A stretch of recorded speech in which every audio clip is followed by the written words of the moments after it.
kita dapat membuat penilaian yang adil. Penerbangan JYT dan juga Ketua Menteri. Kerana ini satu jumlah yang besar, 70 juta.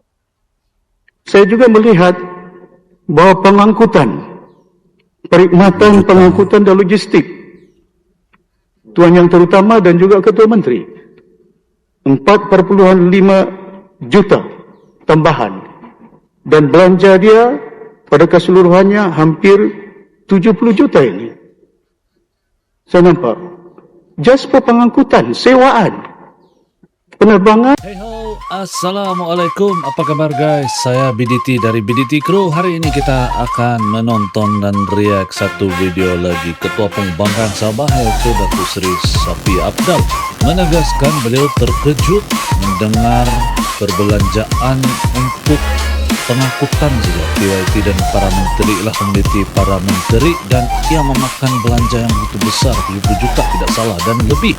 Nah, dari ini beliau seolah-olah begitu terkejut dengan perbelanjaan daripada pihak kerajaan untuk pengangkutan dan sebagainya lah komoditi ini. Tapi apa yang saya tahu, beliau ini juga ataupun Datuk Seri Safi Apdal pernah menjabat sebagai Ketua Menteri Sabah. Jadi dengan itu jumlah dia ini apakah satu perkara yang baru untuk dia tahu ataupun dia memang sudah tahu guys? Itu persoalan dia di sini. Dan untuk kawan-kawan semua menonton, apakah perbelanjaan untuk para menteri ini terlalu besar ataupun cukup-cukup saja? Apa pendapat kalian? Coba komen di ruang kolom komentar di bawah. Saya buka ruang kolom komentar di bawah untuk kita berdebat ataupun bertukar-tukar pendapat secara sehat dan secara matang dan profesional.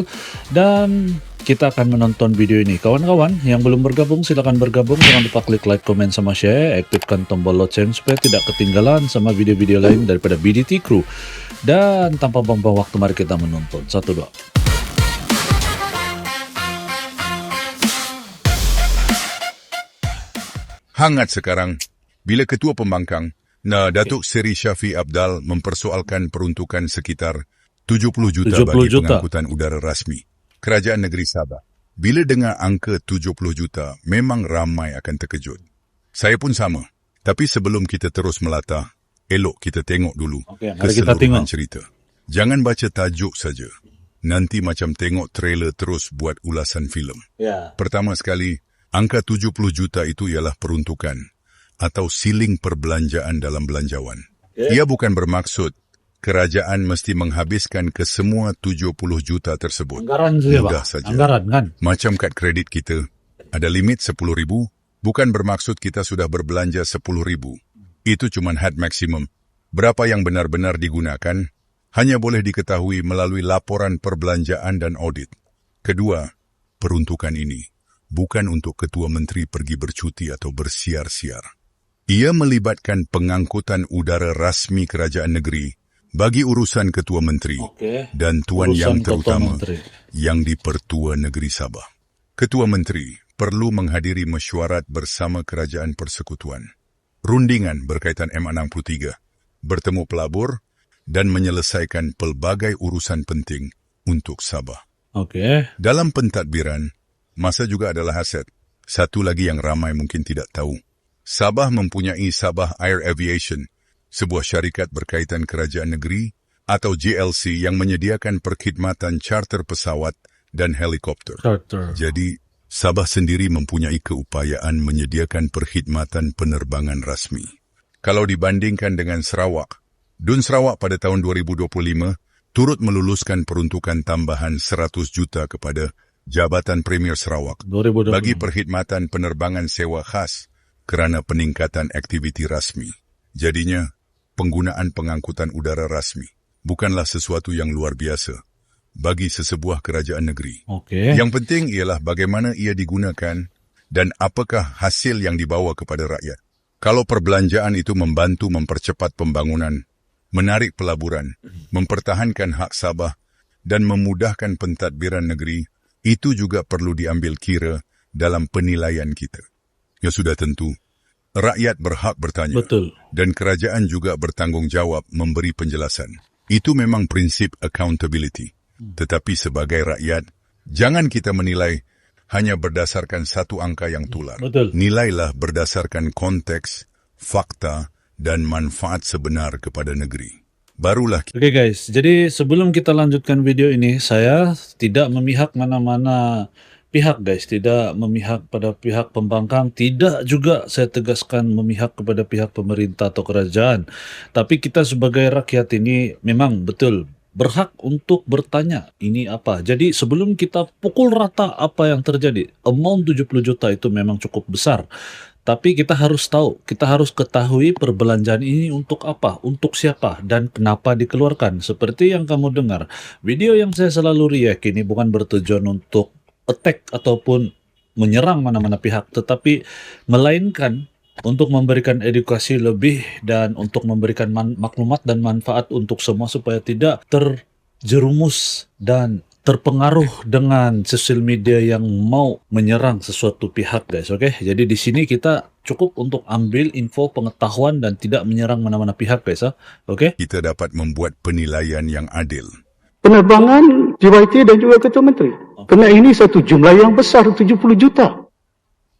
Saya juga melihat bahawa pengangkutan, perkhidmatan pengangkutan dan logistik, Tuan Yang Terutama dan juga Ketua Menteri, 4,5 juta tambahan. Dan belanja dia pada keseluruhannya hampir 70 juta ini. Saya nampak.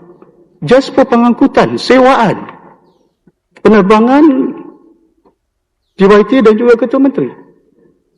Datuk Speaker, kalau kita kira 35 hari yang ada, belanja setiap hari hampir 190,000 every day.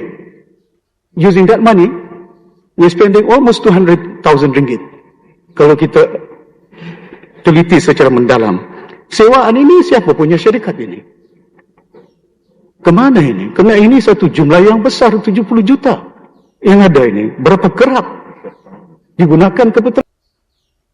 Hairan juga apabila Datuk Seri Shafie Apdal mempersoalkan perbelanjaan logistik Ketua Menteri. Guys, sebelum kita sambung lagi video lah, apa pandangan saya tentang komentar dari Datuk Seri Shafie Apdal ini kan, dia mempertanyakan ini memang tugas yang betul dan saya setuju dengan pertanyaan dan saya juga dukung pertanyaan ini. Sebagai rakyat kita juga mesti mau tahu kan bagaimana dana cukai-cukai yang kita bayar itu bagaimana. Tapi ada satu hal yang menarik perhatian saya. Beliau Datuk Seri Shafie Apdal ini pernah menjabat sebagai Ketua Menteri Sabah. Jadi saya rasa seperti tidak logik lah kan. Tidak logik untuk seorang menteri mempertanyakan soal belanja begini nih. Sebab banyak lagi hal-hal yang boleh dibangkitkan selain ini. Sebenarnya ya memang saya setuju. Kalau kita dengar secara kasar ini. Kalau sekarang dengan kenaikan harga minyak, dengan kenaikan barang lagi dan pendapatan kita yang memang tersekat, yang memang itu orang bilang kan.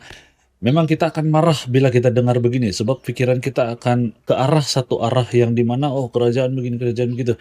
Seperti yang saya tegaskan, saya tidak menyebelahi mana-mana pihak, tidak menyebelahi pihak pembangkang ataupun pihak kerajaan. Tapi apa yang kita boleh fikir di sini sebagai mantan ataupun bekas Ketua Menteri Sabah, memang saya rasa pertanyaan ini tidak harus diketengahkan ataupun bukan tidak harus, memang diketengahkan itu bagus. Cuma tidak logik kau tidak tahu bagaimana tuh duit. Lagipun sekarang kan kita tahu harga minyak itu naik pesawat itu, kendaraan diesel sajalah, kendaraan kereta saja yang kita pakai pun naik harga minyak, apalagi kapal gitu kan. Apa pendapat kalian guys? Ini cuma pendapat pribadi saya. Seperti yang saya bilang, tidak memihak mana, tidak mendukung mana-mana pihak, tidak support mana-mana. Tapi apa pendapat kalian guys? Logik ke cara pikiran saya ini? Coba komen kalau pendapat kalian, kawan-kawan semua. Kita sambung nonton. Sabah dan JYT sekitar RM70 juta.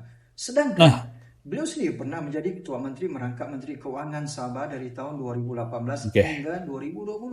Sebagai bekas Menteri Keuangan Sabah, ini pendapat saya guys. Beliau lebih arif bahawa perbelanjaan logistik kerajaan begini bah pendapat saya tadi. Seorang individu semata-mata, tetapi Lagi merangkumi pelbagai urusan rasmi kerajaan negeri.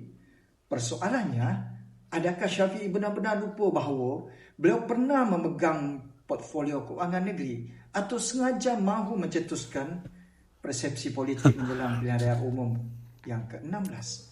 Jika beliau mahu bercakap soal perbelanjaan logistik kerajaan, Rakyat juga berhak bertanya bagaimana urusan logistik dan perbelanjaan rasmi diurus ketika beliau menjadi Ketua Menteri dan Menteri Keuangan Sabah. Janganlah hari ini bertanya seolah-olah tidak tahu orang yang pernah duduk di kursi Ketua Nah Menteri. guys, jadi itu hampir sama lah sama pendapat saya guys. Tapi memang betul, pilihan raya umum memang tidak lama lagi. Jadi memang biasa lah nih untuk camouflage pikiran rakyat-rakyat Sabah nih kan. Apalagi sekarang minyak naik. Memang akan menjadi satu isu lah apabila dengar di mana 70 juta hilang, 70 juta untuk pengangkutan. Tapi dasar dia kita belum tahu, kita tidak tahu sebab belum diaudit. Lagipun 70 juta itu kan cuma anggaran untuk per tahun kalau tidak salah saya. Jadi kalau ada baki, ada balance memang akan digunakan semula atau dikembalikan semula lah. Jadi itu sepengetahuan saya lah. Kalau saya salah, mohon betulkan saya dan berikan pencerahan. Apapun kalau menurut pandangan saya sebagai reactor ataupun bikin video reactions dan fakta, kita harus bijak untuk memilih mana yang kita mau tahu. Jangan dengar satu terus percaya. Kita ini adalah generasi yang bijak guys. Generasi yang bijak tidak harus dimanipulasi dengan ahli-ahli politik yang seperti ini yang suka mengambil kesempatan. Tidak kiralah dari parti manapun, apapun. Pastikan kita ini sentiasa relevan dan sentiasa berpikiran terbuka dan dapat menerima apapun kritikan dan dapat berpikir secara logik dan jangan terus menyalahkan guys. Itu adalah kesilapan generasi-generasi lampau yang terlalu kemanusiaan dan terlampau cepat kesian dan terlampau termakan dengan sosial media ataupun media. Jadi hari ini sampai di sini video pada kali ini, semoga bermanfaat dan itulah pendapat daripada BDT dan dari BDT Crew. Semoga bermanfaat dan mengedukasi semua yang menonton.